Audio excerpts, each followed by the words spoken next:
दोस्तों, आपने वकीलों को दलाली करते हुए सुना होगा, देखा भी होगा, लेकिन क्या कोई जज दलाल हो सकता है? क्या वो भी ऐसा करते हैं? अगर नहीं सुना तो आज वो भी सुन लीजिए। एआई इंजीनियर अतुल सुभाष ने अपने मौत में जिन 6 लोगों को जिम्मेदार ठहराया है, एक उसमें से उस केस की सुनवाई कर रही महिला जज भी थी और एक उस जज का पेशकार भी था।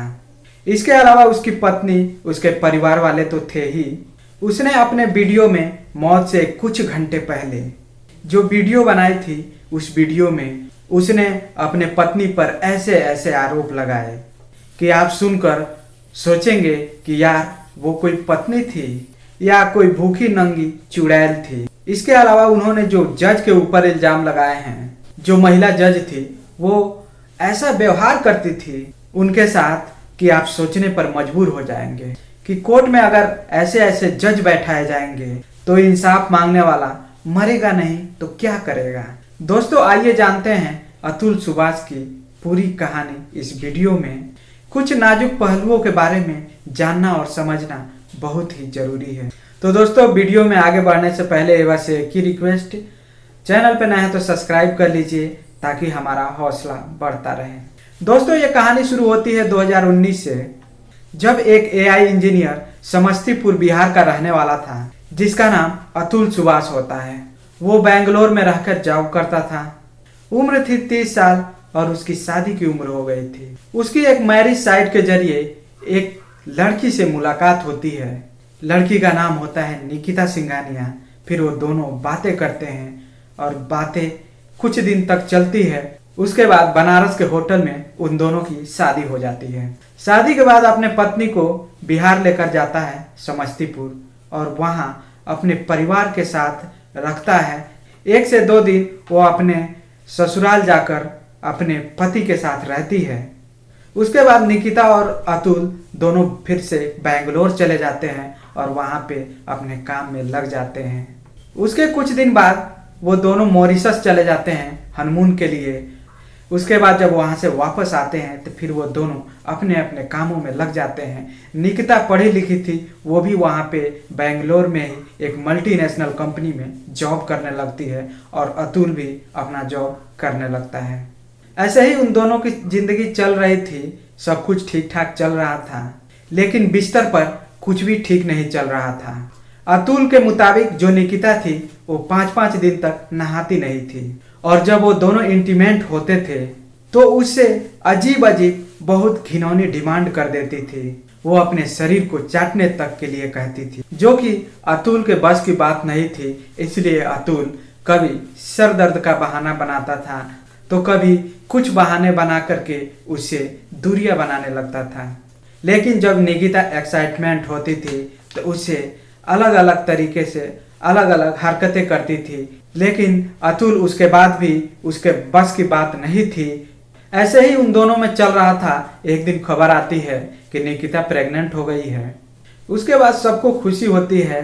उसके बाद अतुल की माँ समस्तीपुर बिहार से बेंगलोर आ जाती है अपनी बहू की हाथ बटाने के लिए, यानी कि सेवा करने के लिए। इधर जो निकिता थी वो अतुल से पैसे का डिमांड करती है, क्योंकि उसका जो भाई था निकिता के, उसको कुछ पैसे की जरूरत थी, तो वो अपने पति यानी कि अतुल से पैसे की डिमांड करती है और ऐसे वो पैसे दे देता है और वो ऐसे पैसे देते देते धीरे धीरे वो 20 लाख रुपए तक दे देता है। लेकिन निकिता की लालच बढ़ती जा रही थी, वो फिर पैसे मांगती है। उसके बाद अतुल एक दिन उन पैसों को मांगता है कि जो तुम्हारे भाई को हमने पैसे दिए हैं उसे वापस मांग कर दो। जब इस बात को निकिता से कहता है तो निकिता उस पर नाराज हो जाती है, उससे लड़ना शुरू कर देती है। उसके कुछ दिन बाद निकिता एक बेटे को जन्म देती है। उसके बाद अतुल भी खुश होता है और अपने बेटे से बहुत प्यार करता है। ऐसे कुछ दिन वहां रहने के बाद निकिता अपने बेटे को लेकर के अपने मायके चली जाती है। उसके बाद वहां पे काफी दिन तक रहती है। फिर अतुल और निकिता के बीच में दूरियां बढ़ने लगती है। दोनों की बातचीत थी, जब अतुल निकिता से बोलता है कि बेटे को दिखाओ, यानी कि वीडियो कॉल पे जब बात होती थी तो निकिता कभी कभी दिखाती थी अपने बेटे को और नहीं तो धीरे धीरे करके अतुल से दूरियां बनाना शुरू कर दी थी। और अतुल जब भी फोन करता था अपने पत्नी निकिता के पास तो वो अपने बेटे को देखने के लिए फ़ोन करता था और वीडियो कॉल पे उसे देखना चाहता था, लेकिन उसकी जो पत्नी थी वो बार बार उसे पैसे का डिमांड करती थी और पैसे मांगती थी। उसके बाद धीरे धीरे जो अतुल का बेटा था वो अतुल की कमजोरी बन चुका था और उसकी पत्नी भी समझ गई थी कि ये जो बेटा है ये उसकी कमजोरी है और वो इसका इस्तेमाल करती है, उसे पैसे का डिमांड करती है। और जब अतुल उसे पैसे मांगता है कि जो पैसे तुम्हारे भाई ने लिए हैं वो दिलवा दो, तो वो उससे लड़ने लगती है। तो अतुल बोलता है कि अगर तुम पैसे नहीं दिलाती हो तो मैं तुम्हें कोर्ट तक ले जाऊंगा। इसके बाद ये बात अतुल ने कहा ही था केवल निकिता से। उससे पहले निकिता क्या करती है कि अतुल के ऊपर एक एक करके 9 केस दर्ज करा देती है, जिसमें एक केस मर्डर का भी था। जो इससे पहले जो निकिता के पिता थे उनको हार्ट अटैक की बीमारी थी, जिसकी वजह से वो बीमार रहते थे और जब शादी हुई, शादी के कुछ दिन बाद हार्ट अटैक की जो बीमारी थी उससे उसके पिता की मौत हो जाती है। लेकिन निकिता केस में ये दर्ज कराती है कि हमारे पति जो अतुल सुभाष हैं वो हमें बार बार परेशान करते थे, कभी दहेज को लेकर, कभी कुछ चीज़ों को लेकर के, जिसकी वजह से हमारे पिताजी की मौत हो गई। उसके बाद जब ये बात पुलिस के पास जाती है तो पुलिस भी इसकी जांच पड़ताल नहीं करती है और सीधे ये केस अतुल सुभाष पे दर्ज हो जाता है। और जितने भी मुकदमे थे वो जौनपुर के कोर्ट में दर्ज करा दिए जाते हैं। अब ऐसे ही दोस्तों बेंगलोर और जौनपुर के बीच में चक्कर लगाते लगाते परेशान हो गया। 2 साल के बीच में 120 तारीखें पड़ी। 40 बार अतुल को बेंगलोर से जौनपुर का चक्कर काटना पड़ा। ऐसे ही चक्कर काटते काटते अतुल सुभाष परेशान हो गया था।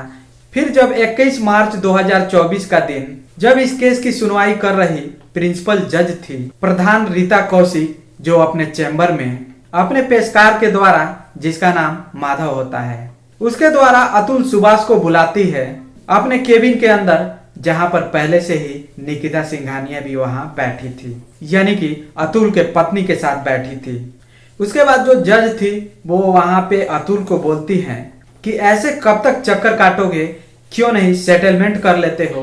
कि मैम कैसा सेटलमेंट, इससे पहले आपने खर्च 20,000 कराए, फिर 40,000 कराए, फिर 80,000 रुपए कराए, उसके बाद आपने जो भी कहा वो मैं मान लिया और 1 करोड़ रुपए मैं तलाक के बदले दूंगा, वो मैंने मान लिया है। अब ये हमसे 3 करोड़ का डिमांड कर रही है। उसके बाद जो जज साहिबा थी वो हंसने लगती है, मुस्कुराने लगती है, यानी कि अतुल सुभाष के ऊपर उनको थोड़ा सा भी दया नहीं आती है और वो बोलती है कि तुम्हारे पास उतने पैसे होंगे तभी तो ये मांग रही है। उसके बाद जो अतुल सुभाष होता है वो बोलता है कि मैडम दहेज के चक्कर में कितने लोग अपनी जान दे देते हैं।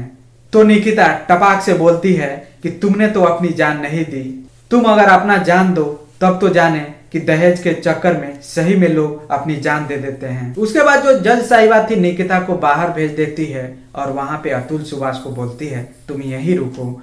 और वहां पे जब अतुल वहां रुकता है तो जो जज साहिबा थी वो बोलती हैं तुम 5 लाख रुपए दे दो, नहीं तो तुम्हें ऐसे ही चक्कर काटने पड़ेंगे, और 5 लाख रुपए दे दोगे तो तुम्हें राहत मिल जाएगी।